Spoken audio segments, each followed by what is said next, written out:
What's up, guys? Welcome to the channel. My name is Corey. My cat over here, that's Izzy.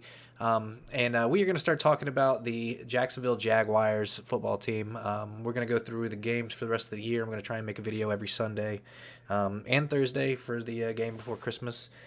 Big Thursday night game. But I know I used to do Pokemon cards, movie reviews. I'm still going to do some of that stuff. I've just been so far out of the game, got a lot of stuff going on in life. But I could not deny it any longer that I have to start getting on here and talking about the Jaguars because, my fucking God, they're so bad. We were playing the Detroit Lions today. There's still about 53 seconds left in the game. We just went for it on fourth down and got it. Looks like it matters. C.J. Beathard's in the game anyways, so it's not that it matters too much.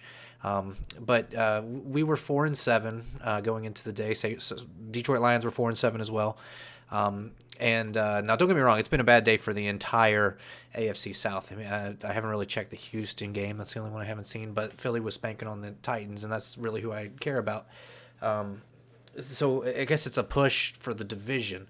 But again, you're getting down to the end of the season here, and it's like, what's going on, guys? Like, we should be much more urgent about trying to win these games, about being desperate. Like, our defense is absolutely anemic.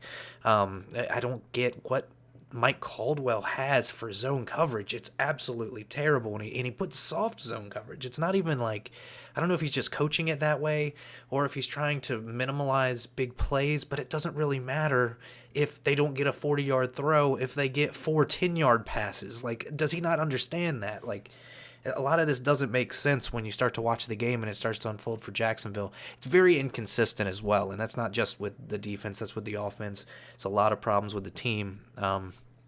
And we won't go too far into everything here, just because this is going to be my first video getting into any kind of football discussions. I'm big into a lot of the different guys. We've got UCF Jaguar. Microphone is a good football YouTuber. There's a few different guys that I'm really into, and it's kind of inspired me to get into this just because I talk about it. I get on Reddit and I get on Instagram and I rant and I do my thing just like anybody else does. When it's just you're frustrated, it's embarrassing to call yourself a Jaguars fan. Like, I'm not even covering this up on purpose. It just happens to be in front of a microphone, but it's like you almost don't even feel bad about it. Like, if somebody goes, oh, nice, I'm wearing a jacket, and somebody can't tell that it's teal and goes, oh, nice, Eagles jersey, I go, oh, appreciate it. I don't even correct them anymore because it's fucking embarrassing to be a Jaguars fan. And a lot of times people go, oh, you're a Jaguars fan, when I do tell them. And it's because I was born in Jacksonville. I was actually born in Duval, and now I live in Philly. And it's an interesting place because, Philly's doing really well this year. They're 10-1. I think they're going to be 11-1. I need to check their score, actually, while I'm here. But it's just one of those things where you're just embarrassed to be a fan of the team because you're watching it on TV every day. And not to say I know coaching or anything, but you're like, dude, how are these adjustments so difficult to make in the game? Like, you're letting them easily get first downs. They're scheming against you. I mean, of course you're going to blitz on a 3rd and 9. They're going to throw a little screen pass and pick it up every play. It's easy. Like, you're doing all the textbook. It's like you went and bought Football for Dummies at Barnes and Noble and you read it over the off season, and now you're here at Jacksonville. It's like, what is wrong with you, dude? Like, Mike Caldwell, get your head out of your fucking ass. And, there's a lot of defensive players who I think just need to step up, like Trayvon Walker, some of these guys. Josh Allen especially. He had a really bad play where he just looked slow. And it's like, what is not motivating these guys? Like, are they getting like somebody planting, estrogen in their shakes in the morning or something? Because they look like they could care less about physicality in the game of football, which is a very important part of it. You see Trevor Lawrence go down and everyone gets sad. And to be honest, I see DJ Chark over there slapping him on the shoulder pad. And DJ Chark's got more to prove in this game than anybody. And you kind of feel for that. You're like, yeah, we kind of put DJ Chark out there and blamed shit on him, for example, in a terrible year. Now he's out on a team that's actually got something to prove. And you can see that the fans are out there. And it's like, sure, TIAA shows up a little bit, but we could do a lot better as a team to actually feel like we're trying. And then in a lot of these press conferences, again, I see what are you doing, kitty? Hey, how about you not do that? In the press conferences, you see a lot of different things with Doug and Trevor where, in my opinion, they're just too calm, man. They need some fire under their ass. I'm not trying to say anybody needs to lose their job, maybe other than Mike Caldwell, man. I do not understand what in the hell he is doing a lot of the times. It doesn't make any sense what he's planning, what his schemes are. In his defense, just in general, there's no stars. There's no studs. Like, I mean, I'm usually not a big fan of Jalen Ramsey. I'm usually not a huge fan of, like, any particular player. And, we have guys that have a moment. Like Chad Muma earlier made a great play and then immediately makes a bonehead play right after it. Like, why do our guys do that? Why are we cursed in those kind of ways? Kitty, psst, hey, psst, it's just one of those things where you're like, what do you do in that case? What are you supposed to coach differently? And I guess it's one of those things where, again, I just don't see the coaches having any kind of, not to say they need to be stern. I don't think you need to be Bill Belichick or anything, but man, you can see that these guys, they care about the game of football and they feel like it should be played to a form of art, not just some, well, we're going to get out there and try our best and just have a jolly good time, and after the end we're going to have fruit boxes and oranges and shit. Like, no, dude, this is football. Get out there, hit somebody, make some plays. There were no turnovers in the game today for us. I don't know if don't think actually that, no, there was a fumble early in the game. Yeah, Travis Etienne fumbled, and again, Etienne fumbles like every other game. It's like he'll have a great breakout game and then he'll have a bonehead game too. Like, what is with these guys? We need consistency. Same with Christian Kirk. Now, luckily, somebody always fills the gap. But take it, last week, Zay Jones, over 100 yards, over 10 catches, I think 11 catches. And then this week, 2 catches for like 15 yards? What the, dude?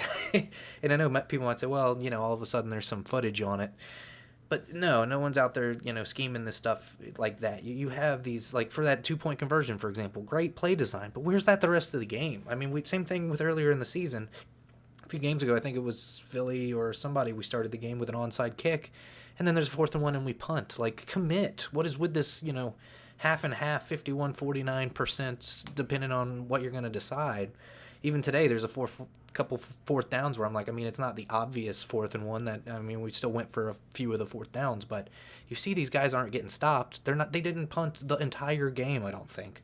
I mean, maybe once or twice at the end of the game just because they're running the ball trying to get some time off the clock, but there was a lot of stuff that we could have done differently, and I don't think it's one of those things where we go to the podium and we go, well, we'll get into the drawing board, and then tomorrow, everyone takes a day off, or a few people come in, do workouts, and we do some scheming, and then a couple of days later we work out and we go to the field and we do practices, and we don't really practice anything, and nobody's held accountable. Like, no, our offensive line is terrible. They're fucking awful. These guys are absolutely shit. There's a lot of times I watch Trevor Lawrence get sacked and guys sit there and stand over him and watch. Don't even get guys off of him. Like, dude, get angry. That's your fucking quarterback. He should be your best friend, and you should take this personally. Like, what is wrong with you guys? Like, holy shit, why do you play the game of football?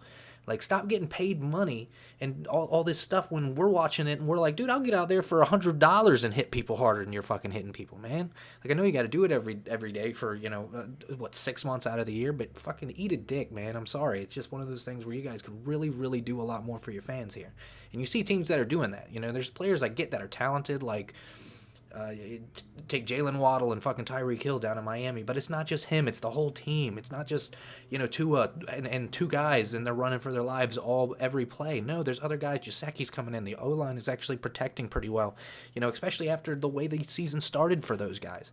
So it's like you got to be able to step up, because when you see things like Tua having, these concussion issues, who else is supposed to feel bad other than the offensive line that let that happen to him? I mean, of course, the coaches are going to be held accountable, but they're not the guys whose job it is to literally make sure that doesn't happen. That's your whole fucking job. That's your entire job, is to be big enough to where you can push people around, and you guys are terrible at it. Like, good God. I mean, holy shit. Like, I could push you around better than that. Like, a sumo wrestler would slap you around like it was nothing. They would laugh and be like, I can't believe you make more money than me. It's trash, dude. You guys should be really, really, really fucking disappointed in yourself. And at the same time, same with the D-line. No pressure. Some of these big names, Josh Allen, he's trash. He's slow. He might as well go ahead and get ready to retire, be traded in a year. I mean, his stock is going down every game. I don't know if he recorded much more than a fucking tackle today. Trayvon Walker, I mean, sometimes he's in, on something, but it's like, I'll see.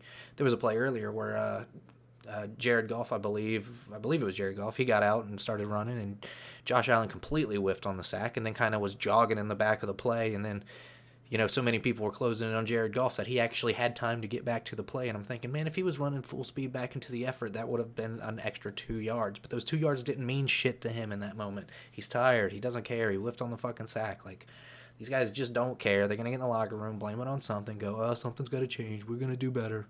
Like, no, do better now. Like, what the fuck? God, it's like every week you have another week to get better. And these guys that you're playing against next week, they're not just coming out of the ground better than you. They're not video game characters. They're not anything other than other human beings that are just planning the same fucking game you're planning. And yes, they might come in and some players might have a better day. Like, I'm on St. Raw today, was just fucking destroying you guys. He couldn't miss. There was, he was grabbing passes out of the air that were tipped.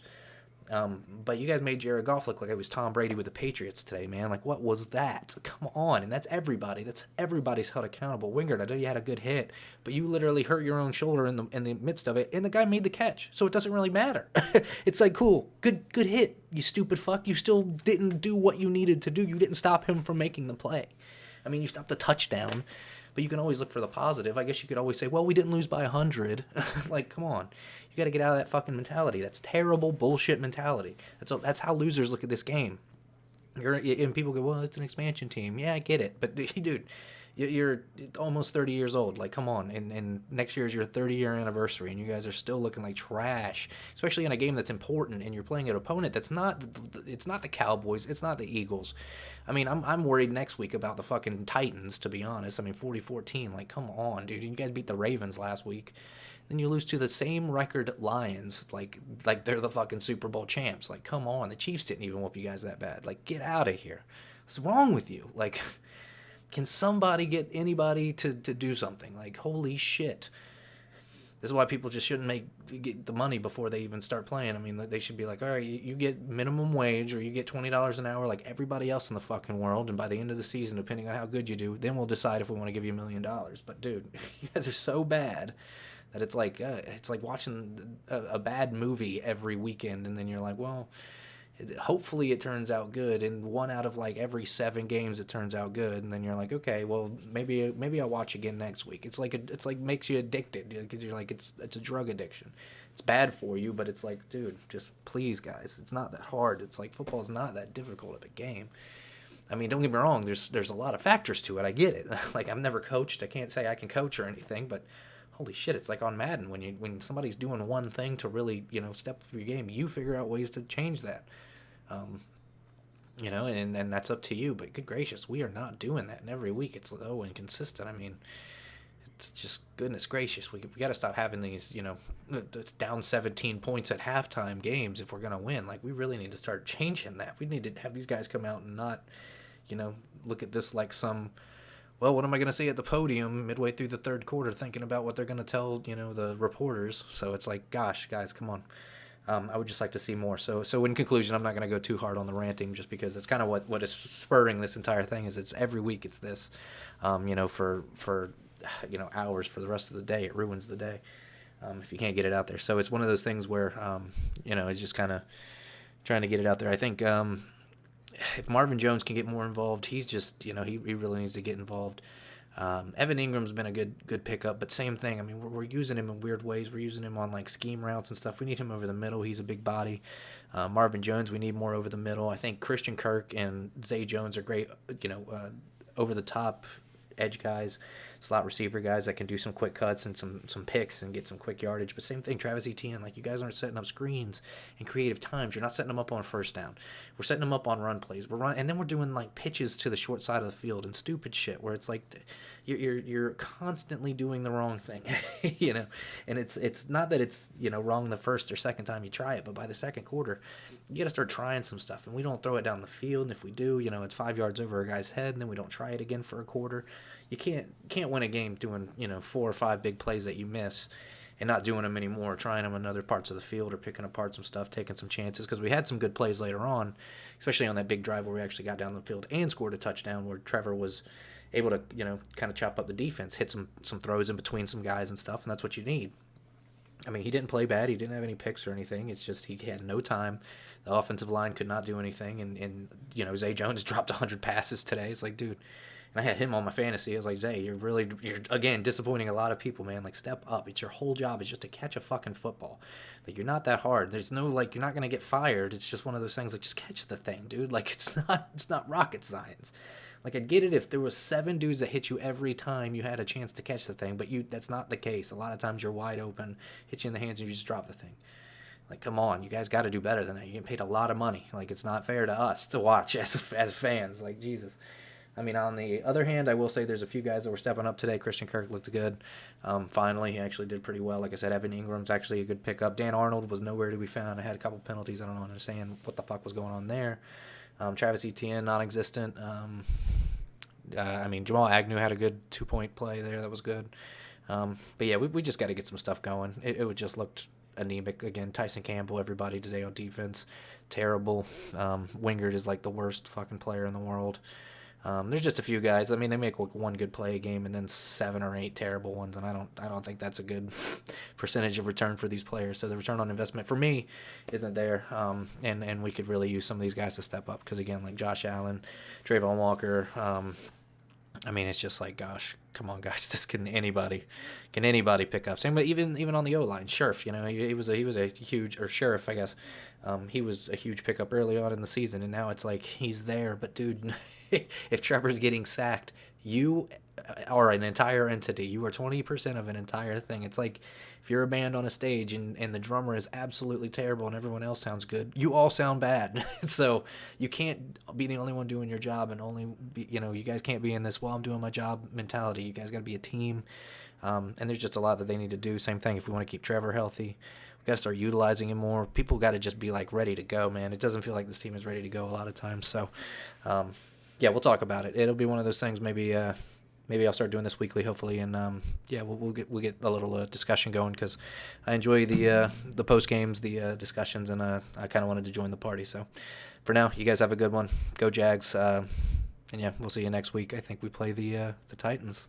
So if we can actually beat the Titans next week, I guess we still have a chance to do something. Maybe. I mean, if we win out, we become like barely possibly in the AFC, maybe still alive for the the playoffs. What's the best AFC team right now? The Chiefs, the Bills, Dolphins. Chiefs, Bills, Dolphins, and Titans, and Ravens. Yeah, a lot of 7-win teams. So I guess if we can do anything there, we'll see.